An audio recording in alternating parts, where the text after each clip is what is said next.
Welcome to Harmony, families. We are so glad that you have decided to volunteer for us this year. My name is Mrs. Murphy, and I am the school counselor here at Harmony.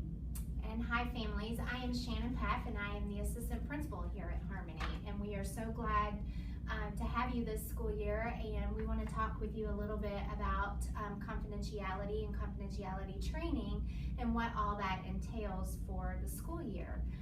That can mean you're coming into the classroom and volunteering in the classroom, helping out the teacher with things such as cutting, working with a group of students, working one-on-one with students. It may even mean that you are participating on field trips. So not necessarily coming into the building on a weekly basis, but participating in field trips or other events.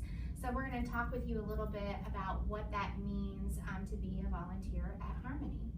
Okay, so my first question for you, Ms. Paff, is how do you become a volunteer at Harmony? Well, the first thing is pretty easy, and families are participating in the first step, and that is watching this wonderful video. And at the end of this video, we will have a question for you to answer, and then all of that information will come to us, and Ms. Valenta will have copies of everything in the office as well, showing who's completed this confidentiality training. So you have to have the confidentiality training as well as a background check. And as soon as you have those pieces of information, then you will be able to start volunteering in the classroom. Okay. After I'm scheduled to volunteer, what do I do next?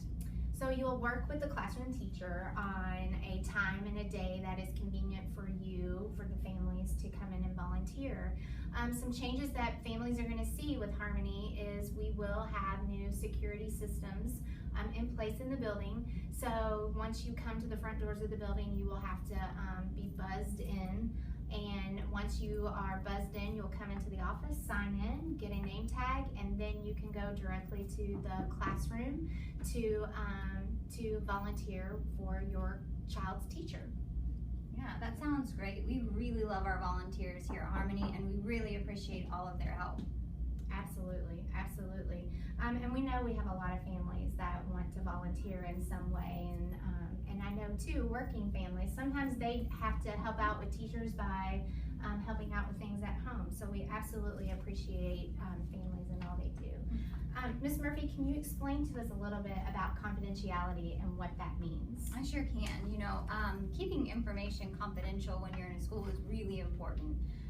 And when I say confidentiality, it's really simple. It's just keeping what you know about a student, what you see, what you hear at school, in confidence between you and that student's classroom teacher.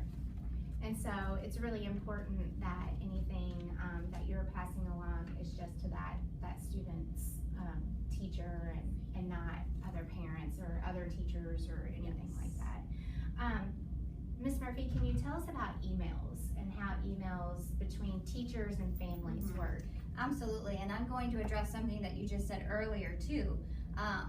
You know, it can be really hard in such a tight-knit community when you have friends and when you see people out at the grocery store and they ask you about maybe something that you've done in the school or a student that you've worked with. And it's really important to remember that if someone asks you about a student that you're working with, you know, individually or one-on-one, or even something that you heard while you were in school, that you don't repeat that to those parents.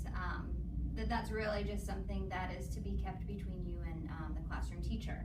And emails are also a really good question, because there is a certain way that we have to address confidentiality in emails too. For example, if you email a teacher with a question about your student, they will respond and they will not be including anything that is personally identifiable about your student. I know that seems you know, a little bit weird, but we ask our teachers to do that in the instance that they possibly send the email to someone else on accident. That way that person does not have access to all the information about your little guy or little girl.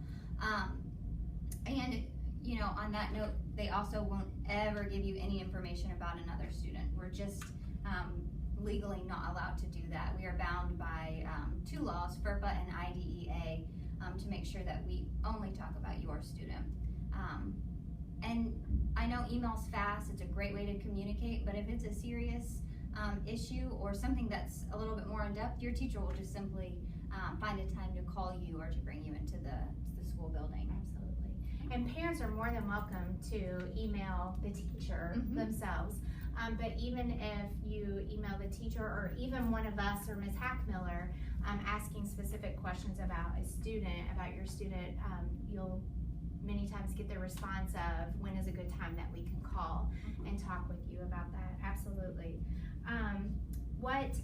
Ms. Murphy, I have 3 kids. 2 of them have gone through Harmony. I have one here at Harmony, and what can you talk about if one of my kiddos says, so Mom, how'd it go with so-and-so today when you were working with him or her?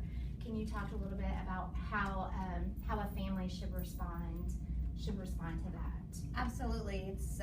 It's the same as with the adults. It's not a topic for discussion, not even within your own family. So what you do here stays here. That's kind of our motto. So, and between the classroom teacher. Absolutely. One tough situation that could come up, and hopefully, families don't ever have to go through this, but what if a volunteer suspects that a child's being abused? That is tough. And like you said, hopefully it doesn't happen, but we do need to be prepared in case something comes up while you're here. And in that case, what we're really going to encourage you to do is to directly call CPS, which I'll give you the number for that here in just a minute, or come straight to one of us to tell us what you've heard or what you've witnessed. What we don't want you doing, and also something that we kind of teach our teachers to do as well, is not to investigate the problem yourself. That's really not our job. That is the job of CPS. So the best thing that you can do is to call the CPS's number, which is 1-888-403-5090, and do a direct report there, or come to one of the administrators in the building and we will guide you through that process. Absolutely, and hopefully, like we said, volunteers don't have to experience that, go through that. Absolutely. So families, this is your confidentiality training, and we appreciate you joining us, and we hope you all and your kiddos have a wonderful school year, and please let us know if we can be of any help. What you will find on the bottom of your screen is a link, and that link is to a survey that you need to take. And basically what it says is, I have watched this video and I understand everything that has been discussed, and that way we will have record that you have completed your training. So click on that link and you will be finished. Thanks so much.